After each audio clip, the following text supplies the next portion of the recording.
I didn't plan to come home early that day. I was supposed to be across town, finishing paperwork that always took longer than it should. But the meeting ended faster than expected, and something in me decided not to waste the quiet. When you're in your mid-40s with 2 kids under 15, quiet feels like a resource you don't question.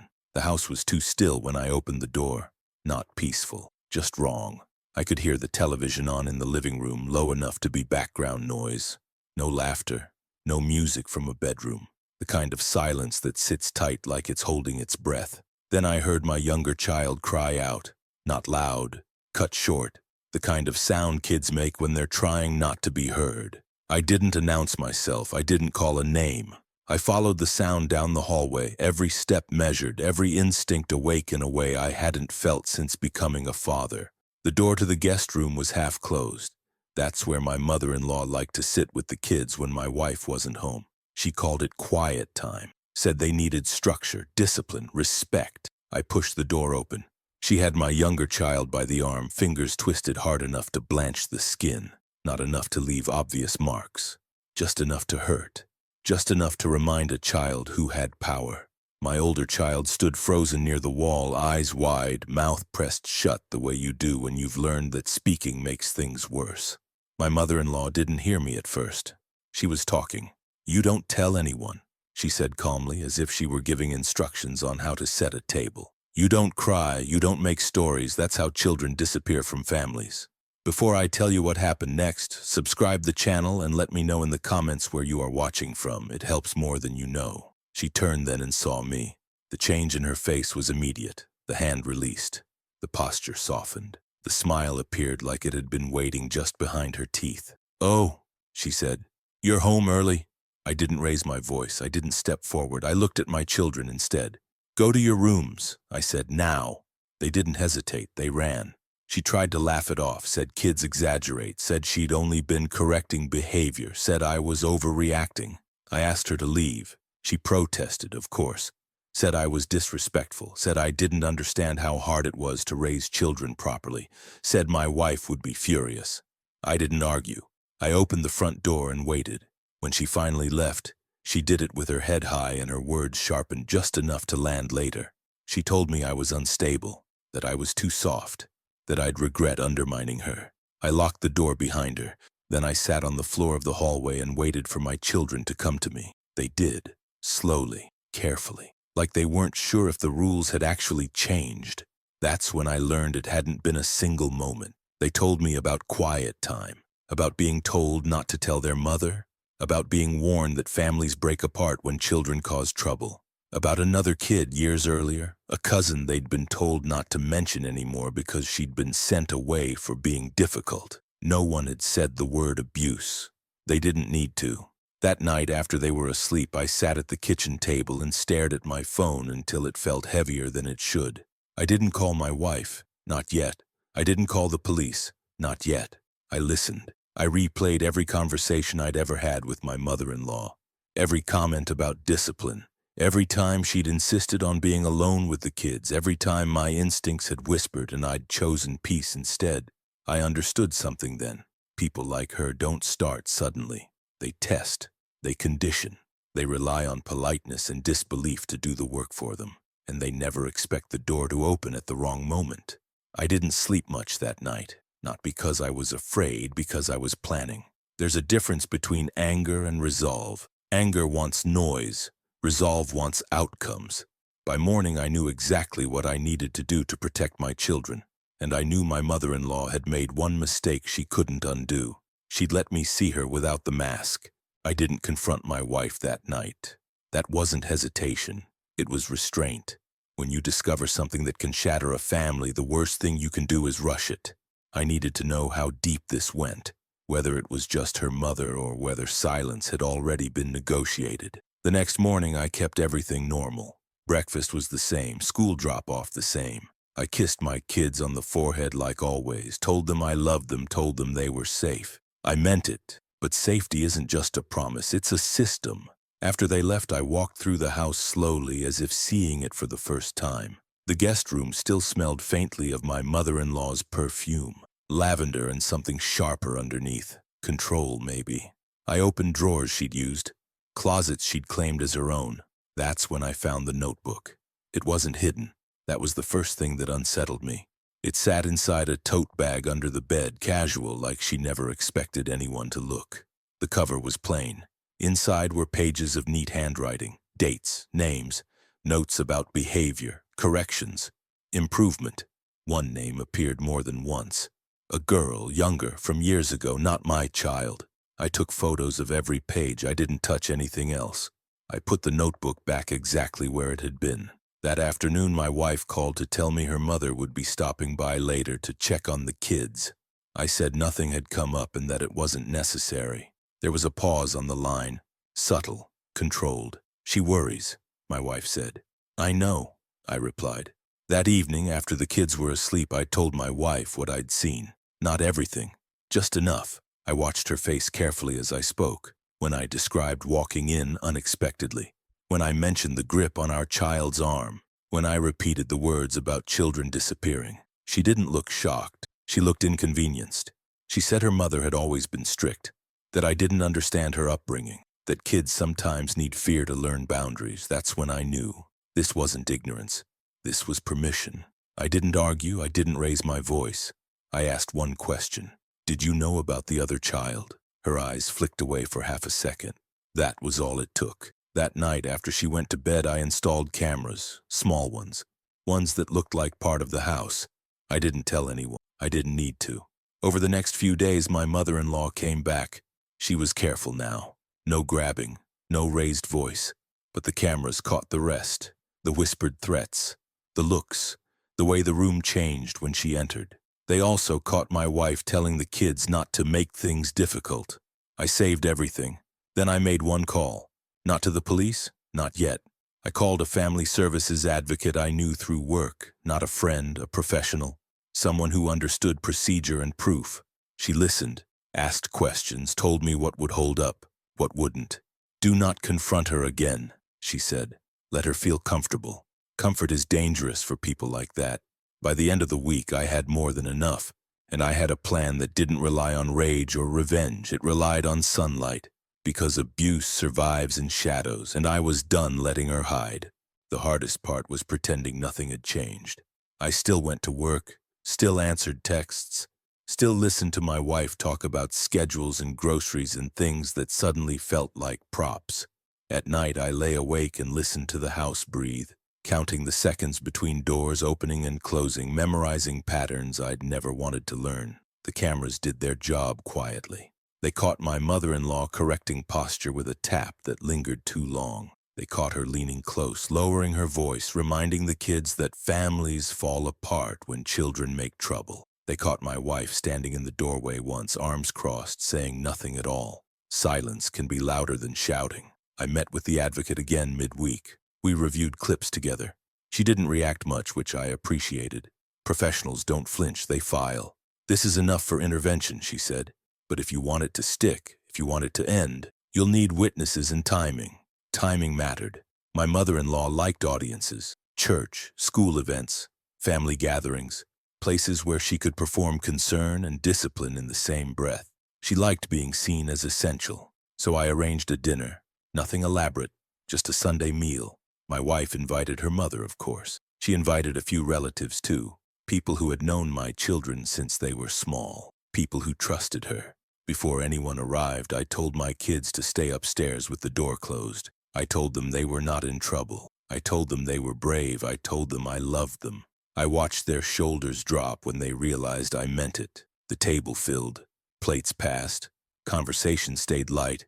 My mother-in-law played her part perfectly, complimented the food, asked about school, touched my arm like she owned the space. When dessert came out, I stood. I didn't raise my voice, I didn't accuse, I didn't even look at her at first. "I need everyone to see something," I said. I connected my phone to the television. The room went quiet as the first clip played. No yelling, no dramatic music, just a room, a child, a voice saying things no adult should say to a child. My mother-in-law laughed once, short and sharp, said it was taken out of context, said I was unstable, said I was trying to turn people against her. Then the next clip played, then another. The room shifted. People leaned back. Someone stood up. Someone else covered their mouth. My wife spoke then, tried to explain, tried to soften, tried to say she'd meant well. That was when the advocate stepped forward. She'd been invited as a friend. She introduced herself properly now, explained the process, explained what had already been filed, explained what would happen next. My mother-in-law's face changed, not to fear, to calculation. She said she'd been misunderstood, that there was another child years ago who'd been difficult, that not all children can be saved. That's when I knew the truth was deeper than I'd hoped. The police arrived quietly. No sirens, no spectacle, just procedure. My mother-in-law was escorted out without touching anyone. She kept her chin up the entire time. My wife didn't follow. She sat down slowly, like her legs had finally accepted what her mind had refused. After they left, the house felt hollowed out, like a stage after the audience goes home. That night I slept on the couch. Not because I was unsure, because some endings need space. In the morning I filed for emergency custody changes. I requested supervised contact only. I submitted everything, every clip, every note, every date. The system moved slowly, but it moved. Weeks later, when the dust settled, my kids laughed again without checking the room first. They slept through the night. They asked questions. I answered them honestly. I didn't tell them I was angry. I told them I was proud. There are people who think revenge has to be loud to be real. They're wrong. Sometimes it looks like doors closing quietly, records being corrected, and children growing up without fear. And sometimes the most powerful thing you can do is make sure someone never gets access to hurt again. I thought it was over. I was wrong. Because accountability doesn't end when the truth comes out. It ends when the consequences do. The consequences didn't arrive all at once. They came in letters, phone calls, and court dates that crept onto the calendar like unavoidable weather. I learned quickly that justice doesn't slam doors. It closes them one hinge at a time. My mother-in-law was barred from contact immediately. That part moved fast. The system understands urgency when children are involved. Supervised visitation was denied outright. Counseling was mandated. Investigations widened. The older case surfaced, not as a headline, as a file. A report from years ago involving a child placed temporarily in her care. Bruising explained away. Statements softened. A social worker who had hesitated and then moved on. No charges filed, no follow-up. But now there were patterns. Language repeated, methods mirrored. The same phrases I'd heard through my own walls appeared in transcripts from another decade. That file didn't stay buried. My wife tried to repair things at first. Apologies came wrapped in explanations. She said she hadn't known how bad it was. Said she'd been raised to believe obedience was safety.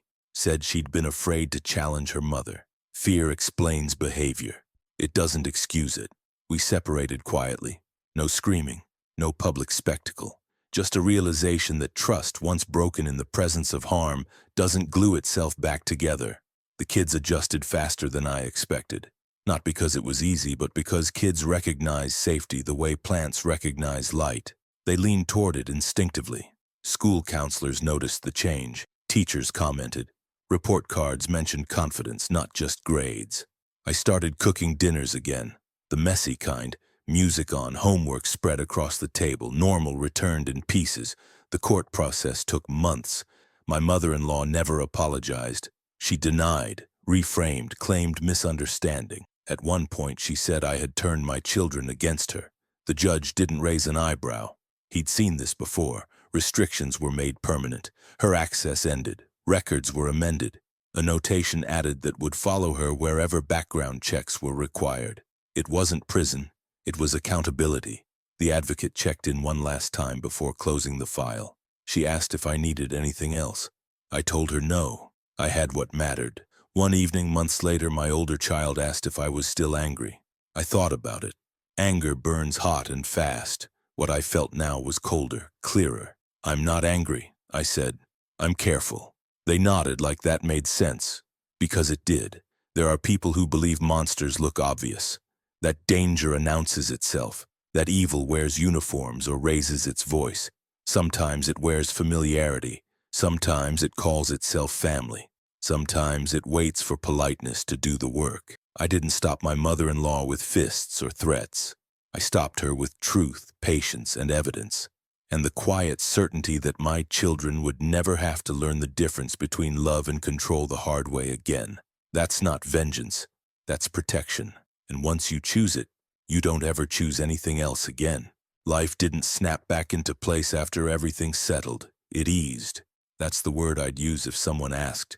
Eased back into something recognizable. Mornings became quieter again. Not the tense quiet from before, but the kind that carries routine instead of fear. Breakfast arguments about cereal, shoes forgotten by the door, complaints about homework that felt almost comforting in their normality. The house learned a new rhythm. My children did too. They didn't flinch when adults raised their voices on television anymore. They didn't hesitate before speaking. The younger one stopped asking permission to sit on the couch. The older one stopped locking the bedroom door at night. These weren't dramatic changes, they were small, but small things add up. The court's final decision arrived on a Tuesday afternoon. I read it at the kitchen table while the kids were at school, sunlight cutting across the page in a way that felt intentional. The restrictions were permanent. No appeals, no loopholes disguised as compromise. My mother-in-law's name would follow that record wherever she went. Any organization responsible for children would see it. Any background check would surface it. She would never again be trusted with power over someone smaller than herself. That mattered more than punishment. As for my wife, we finalized the separation quietly. There were no dramatic arguments, no social media declarations, no attempts to rewrite history. Just two adults signing papers with an understanding that some things once seen clearly can't be unseen. She moved out. The kids stayed. That part was never in question. Weeks passed, then months. Sometimes I caught myself waiting for something else to happen. Another phone call, another shoe to drop. Trauma teaches you to expect impact even when the road looks clear, but nothing came. Instead, there were school plays, dentist appointments, parent meetings where teachers talked about progress instead of concern. There was laughter that didn't stop when someone entered a room. One night, while I was washing dishes, my older child stood beside me without saying anything. Just watched the water run. "Can I ask you something?" they said. "Always," I replied. "Why didn't you yell?" It caught me off guard. "When you found out," they clarified. "Why didn't you yell at her? Or hit something, or call everyone and tell them right away?" I turned off the faucet and dried my hands. "Because yelling doesn't protect anyone," I said. "And anger burns fast." I needed something that lasted. They thought about that. Later I realized what they were really asking wasn't about me. It was about safety, about whether calm meant weak, about whether quiet meant nothing was being done. I hoped the answer they saw in our lives was enough. On the anniversary of the day I walked in unexpectedly, we didn't mark it. We didn't need to. Healing doesn't require dates. It requires consistency. Sometimes I think about my mother-in-law. Not often. Not with hatred, just with distance. People like her don't disappear when confronted. They shrink. They reposition. They look for new rooms where no one knows their name. But now there were fewer rooms. And fewer chances. That was enough. I didn't win anything. I didn't get applause. I didn't even get closure in the way movies promise it. What I got was better. I got my children growing up without fear being mistaken for discipline, without silence being sold as loyalty, without love being tangled up with control. I got the quiet knowledge that when it mattered, I chose patience over impulse, evidence over accusation, protection over pride. If there's such a thing as revenge that doesn't rot you from the inside, this was it. Measured, lasting, clean. And if you've been listening this far, subscribe to the channel and let me know in the comments what time it is where you're watching from. It helps more than you know.